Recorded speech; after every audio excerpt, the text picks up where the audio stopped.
विद्यार्थी मित्रांनो, कसे आहात? आनंदात मजेत आहात ना? कोरोनाच्या या महामारीच्या पार्श्वभूमीवरती आपण आवश्यक ती काळजी घेत असाल, कारण आता आपण TY BComचे विद्यार्थी आहात. काही दिवसांनी आपण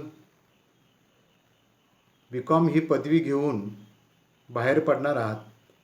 त्यामुळे निश्चितपणे आपल्यामध्ये सुज्ञपणा या संदर्भात आला असेल असं मी म्हणेन. कोणत्याही प्रकारचा दांडगावापणा न करता, सगळे नियम धाब्यावर न बसवता आपण थोडी काळजी घेतली तर निश्चितपणे कोरोनासारखा कोणत्याही प्रकारचा विषाणू किंबहुना आता जी महापुराची सारखी परिस्थिती निर्माण झालेली आहे, अशा परिस्थितीमध्ये आपण निर्माण होणाऱ्या संकटांना, अडचणींना सामोरे जाल अशी अपेक्षा या निमित्तानं मी व्यक्त करतो आणि आपल्या आजच्या लेक्चरला सुरुवात करतो. आपण या पाठीमागच्या लेक्चरना आधुनिक व्यवस्थापन पद्धती या संदर्भातील प्रस्तावना लक्षात घेतली, संकल्पना समजावून घेतली. त्यानंतर आधुनिक व्यवस्थापन या विचारसरणीमध्ये अनेकांनी जे योगदान दिलेलं आहे, त्यामधील 3 महत्त्वाच्या लोकांचं योगदान या पहिल्या युनिटमध्ये आपण घेणार आहोत. त्यातील पहिले जे योगदान देणारे आहेत, या नवीन अभ्यासक्रमामध्ये आपण ज्यांचा समावेश केला ते विजय गोविंदराजन यांच्याबद्दलचं चरित्र तुम्हाला मी पाठीमागच्या तासांना सांगितलेलं आहे. आज त्यांची 2 जी महत्त्वाची कॉन्ट्रिब्युशन्स आहेत, योगदान आहेत, त्यापैकी पहिल्या योगदानाचा थोडक्यात आपण या ठिकाणी आढावा घेणार आहोत. तर आपण त्या योगदानाच्या संदर्भात थोडंसं आपण लक्षात घेऊया आणि आपण त्या संदर्भात एक सुरुवातीला व्हिडिओ आपण पाहणार आहोत. तो व्हिडिओ पाहिल्यानंतर मग आपण त्याची प्रस्तावना आणि बाकी सर्व गोष्टी आपण लक्षात घेणार आहोत. Think about all the projects you're doing and put them in 3 boxes. How many of the projects you're executing today will be in box 1? And box 1 is about manage the present. It's about improve the performance of your current businesses the way they are constructed today. How many of your activities are in box 2? And box 2 is about selectively forget the past. And how many of your activities are in box 3? And box 3 is about create the future. Manage the present, box 1. Selectively abandon the past, box 2. And create the future, box 3. And what I find working with organizations is organizations way over focus on box 1. And then they think they're doing strategy. While box 1 is terribly important, strategy is really about box 2 and box 3. And the challenge for companies in box 3 is, how are you going to create your future 10 years from now? And if you want to create your future 10 years from now, you have a job to do in box 2. Namely, you have to selectively forget. And let me clarify one thing right away. Strategy is about leadership in the future. But strategy is not about what you have to do in the future. Strategy is very much about the projects you're executing today across the 3 boxes so that you intersect with the future. Another word for box 1 is competition for the present. Another word for box 2, box 3 is competition for the future. As leaders, you know competition for the present is just as important as competition for the future is. Therefore, strategy is really about how do you create your future while managing the present. And the reason why this is a challenge is the thinking process and the execution methodologies you need in box 1 are fundamentally different than the thinking process and the execution methodologies you need in box 2, box 3. Yet today, you better have box 1 projects. But today, you better have box 2, box 3 projects targeted at that future. Yet there are inherent conflicts, inherent paradoxes, inherent tensions between the two. This is the central leadership challenge. In fact, what I'm going to tell you is a very simple message. Because it is simple to say does not mean it is easy to do. And the simple message is future is now. Future is not about what you have to do in the future. And the reason why this is so hard is today you have 2 jobs to do. One job is in box 1. Another job is in box 2, box 3, inventing that future. Yet they require different people, different capabilities, different structures, different processes. This is the central strategic challenge. Let me take a minute and highlight what the fundamental difference is between box 1 projects on the one hand and box 2, box 3 on the other. Competition for the present projects, box 1 projects, are always in response to what I call clear signals and linear changes in your industry. Because you're responding to clear signals and linear changes in your industry, the organizational response would be incremental improvements in your current business model. Call it Six Sigma quality, call it continuous process improvement, call it operational excellence. These are all powerful ideas, but they are box 1 ideas. Competition for the future projects, box 2, box 3 projects, are always in response to weak signals and non-linear changes in the industry. Because you're responding to non-linear changes, the organizational response has to be breakthrough innovation, exponential innovation, non-linear business model. Now, what might be an example of a non-linear change in the industry which gave rise to non-linear business model? If you want to take a look at the last 2 decades, I would say the internet itself was a non-linear shift. Why?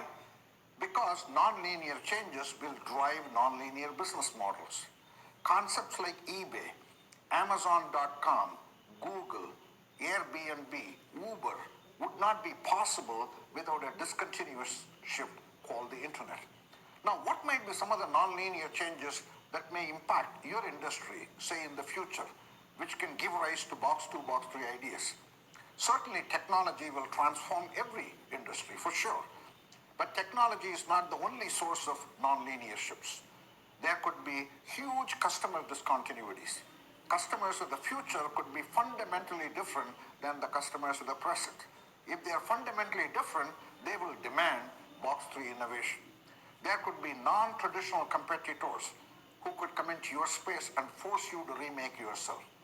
By the way, everything that I'm describing to you looks so simple. Why is it then so hard to do?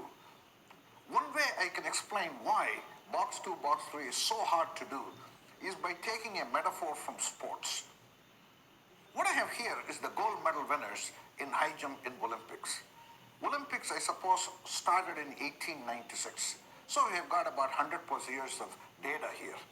When you plot the 100 years of data of gold medal winners in high jump in Olympics, what you immediately see is there have been 4 box 2, box 3 non-linear business model changes. And only when there was a non-linear change in the style in high jump could the high jumper go to the next level of performance. The first style in high jump was scissors. By the way, even today, if someone asks you to do high jump, I bet you will use scissors. Think about it. Suppose you're walking on the road and you find a little rod. What do? You kind of jump over it, just like the way a hurdler would jump. Inside every organization today, you have lots and lots of scissors. When scissors is the style in the high jump industry, and if you're a high jumper, you have a job to do. What is the job? Accept the rules of scissors and become the number 1 person in the scissors in the world. This is what I call box 1 challenge. This is about continuously improving the performance of scissors. Is this important to do? Absolutely critical. Why? Because the scissors you have inside your organization still has many years of useful life left. But what I'm saying is 100% of the resources you allocate today cannot be about improving the efficiency of scissors. You can do that only if you're absolutely confident there will be no more nonlinear changes in the world ever. Unfortunately, whether with you or without you, non-consumers will become consumers in the future and demand box-free innovation. Disruptive technologies will open up all kinds of box-free possibilities. Non-traditional competitors will enter your space.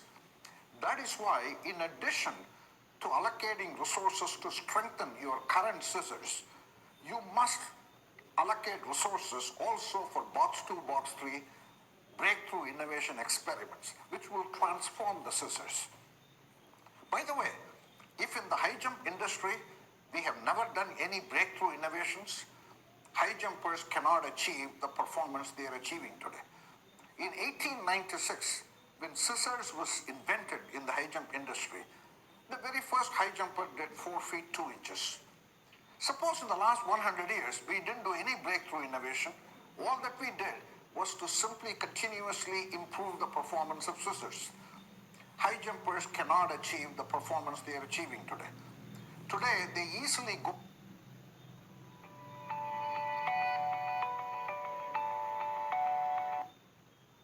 over 8 feet.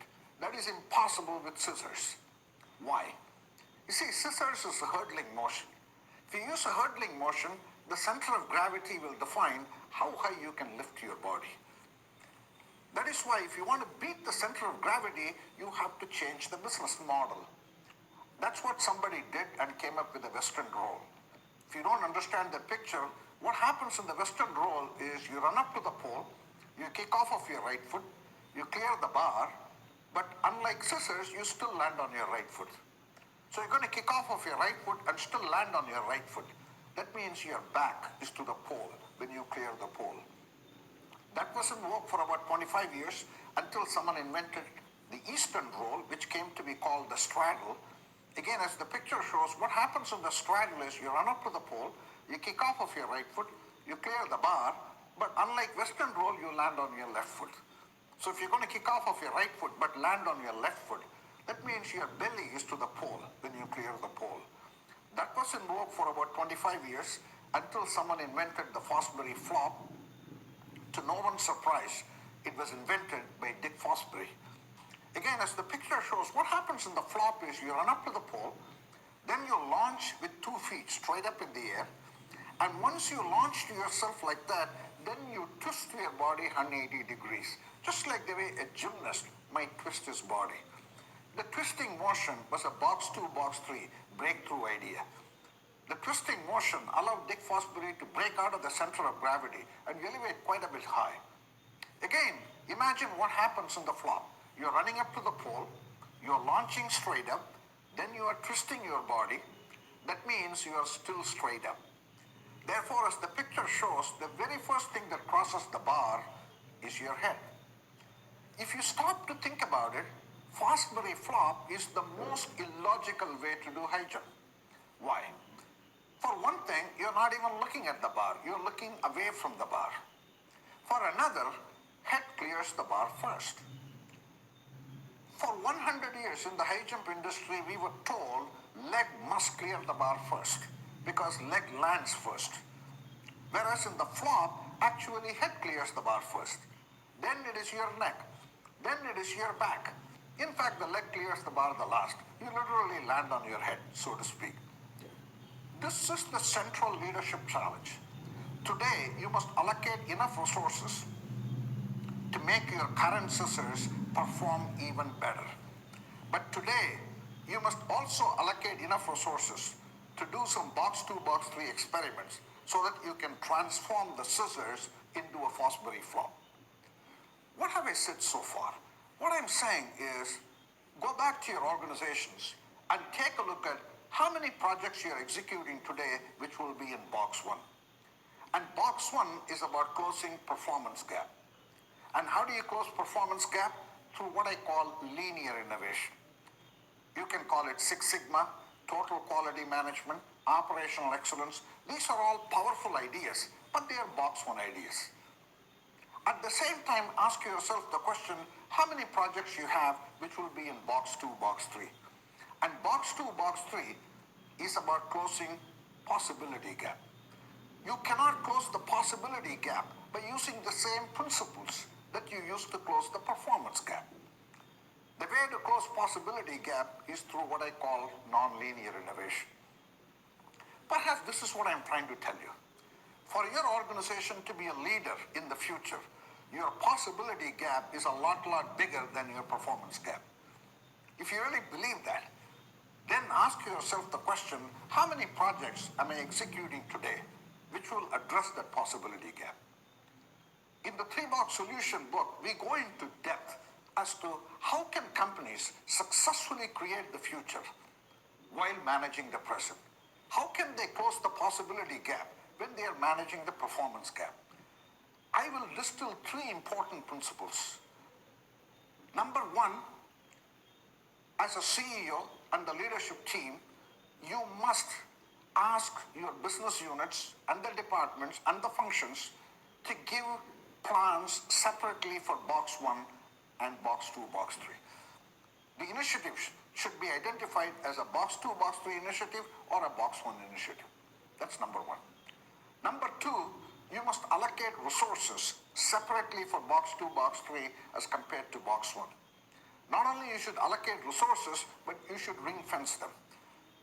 Sometimes I find companies allocate resources for box 3 projects, but then when times are tight, they redirect it to box 1. And the third principle is you must not evaluate box 3 on the same criteria by which you evaluate box 1. Box 1, it is okay to evaluate them on financial metric, but box 3 is a bet on the future. It is just an experiment.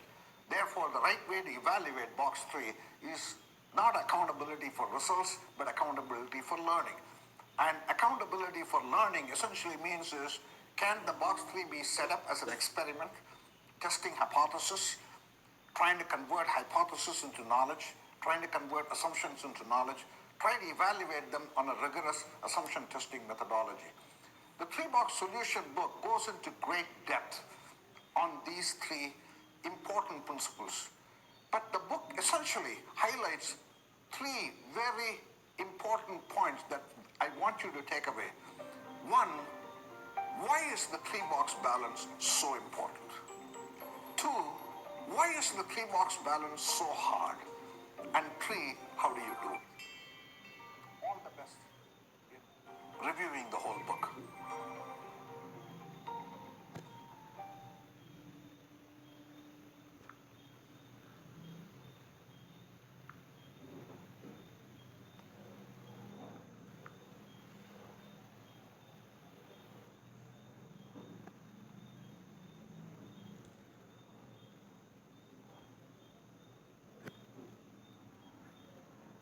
विद्यार्थी मित्रांनो, आपण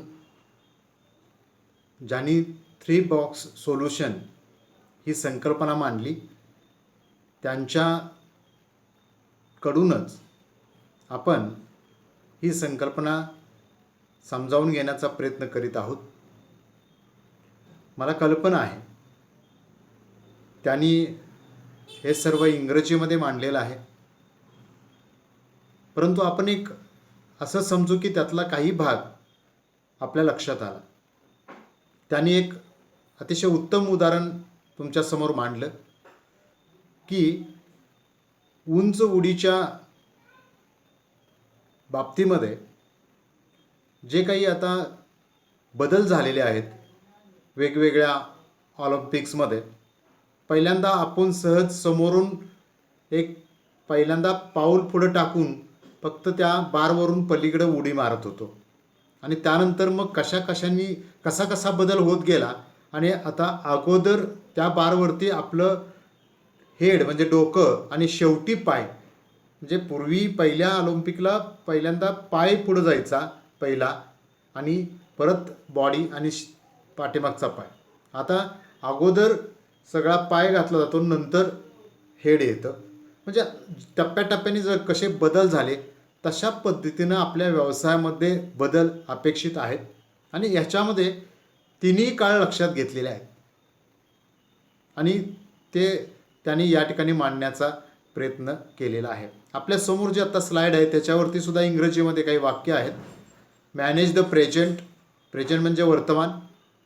selectively abandon the past, म्हणजे past जो भूतकाळ आहे तो selectively abandon म्हणजे सगळा नाही, पण त्यातील काही तुम्ही लक्षात ठेवला पाहिजे आणि काही विसरला पाहिजे. आणि क्रिएट द फ्युचर म्हणजे भविष्यकाळसाठी आपल्याला काही योजना निर्माण करायला हवेत. आपण हे सर्व डिटेलमध्ये लक्षात घेणार आहोत.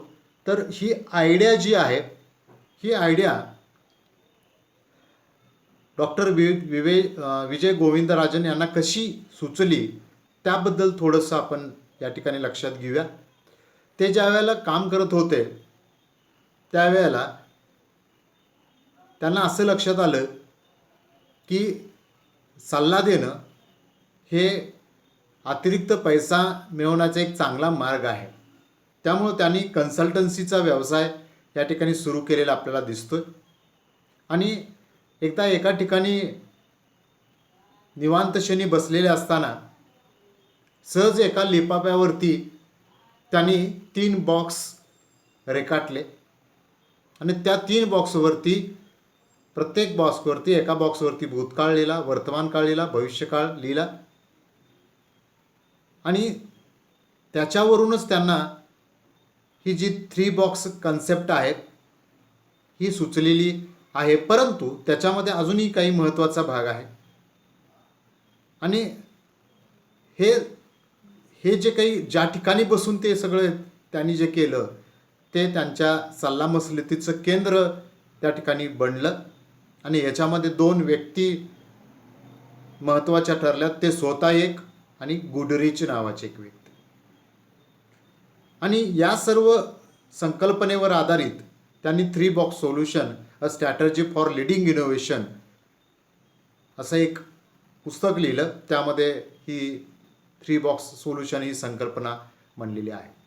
आपण काय म्हणत आहात हे एखाद्याला कदाचित सांगण्यासाठी तुम्हाला 5 तास लागतील, तर ते समजून घ्यायला तेवढा वेळ देतील का? देणार नाहीत.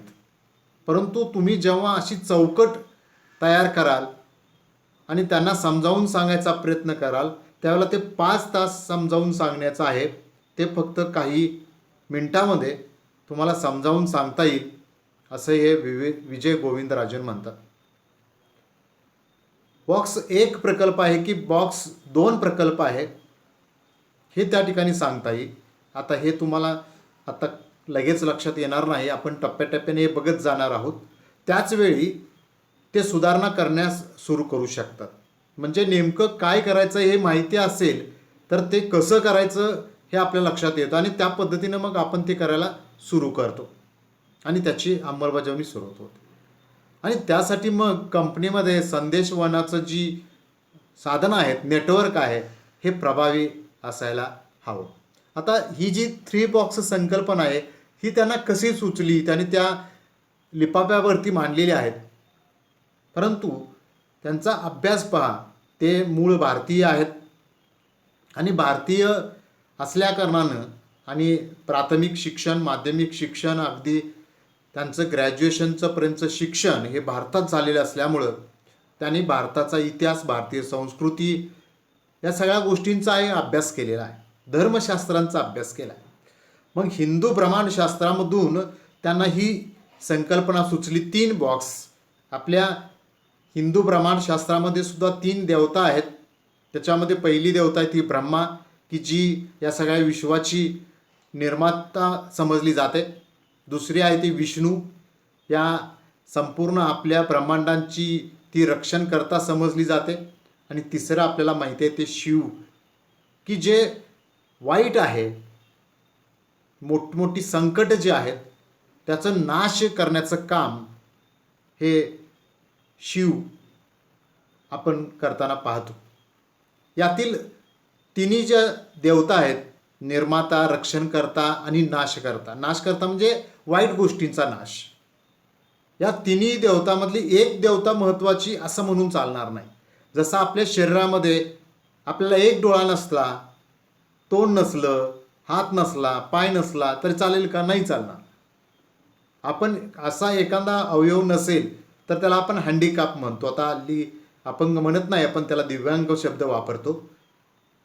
तसं आपलं ब्रह्मांडशास्त्र, ब्रह्मांडही निर्माण होण्यासाठी या तिन्ही देवतांची तितकीच समान आवश्यकता आहे. याच्यामधलं एक देवता श्रेष्ठ आणि दुसरी देवता कनिष्ठ असं म्हणता येत नाही, किंवा कोणती देवता इतर देवतापेक्षा श्रेष्ठ असं म्हणता येत नाही. म्हणजे तिन्ही देवता आपल्याला समान श्रेष्ठत्व मानतात. आणि याच्यामध्ये सुद्धा 3 बॉक्स जे घेतलेले आहेत, मग तो वर्तमान काळाचा असू दे, भूतकाळाचा असू दे किंवा भविष्यकाळाचा असू दे, म्हणजे प्रेझेंट असू दे, पास्ट असू दे, फ्युचर असू दे, हे तिन्ही बॉक्स तितकेच महत्त्वाचे आहेत. आपण म्हणतो काय भूतकाळ गेला त्याचा काही संबंध राहत नाही, की आपण म्हणतो वर्तमान काळ आहे आत्ताचं फक्त बघूया, भविष्यकाळाचा कशाला विचार करायचा नाही. केवळ संतुलित कृतीतूनच मानवता टिकवली जाऊ शकते. हिंदू विश्वात कोणतीही सुरुवात किंवा शेवट नाही, फक्त एक वर्तुळ आहे ज्यामध्ये नवीन जीवन निर्माण होतं आणि आयुष्यभर ते निरंतरपणे चालू राहतं, जतन केलं जातं, नष्ट होतं. जन्म मृत्यू याच चक्रामध्ये हे हिंदू ब्रह्मांडशास्त्र आहे. आणि ही कल्पना 3,500 वर्षापूर्वी आपल्या धर्मग्रंथामध्ये लिहून ठेवलेली आहे. बघा, हे जे विचारवंत असतात यांचा अभ्यास, यांचं वाचन, यांचं निरीक्षण हे खूप खूप सखोल असतं आणि त्याच्यातून ते आपल्यासमोर या सगळ्या गोष्टी मांडत असतात. तर विद्यार्थी मित्रांनो, आजच्या तासाला फक्त आपण ही संकल्पना कोणत्या ह्याच्यामधून उदय झाली एवढंच आपण लक्षात घेतलं. ही संकल्पना नेमकी काय आहे हे आपण पुढच्या लेक्चरला लक्षात घेणार आहोत. तरी आजचा तुम्ही जो व्हिडिओ पाहिला आणि माझं हे व्याख्यान तुम्ही एकाग्र होऊन ऐकलं, याबद्दल मी आपले मनापासून खूप खूप धन्यवाद व्यक्त करतो आणि या ठिकाणी हे लेक्चर आपलं थांबवतो. धन्यवाद.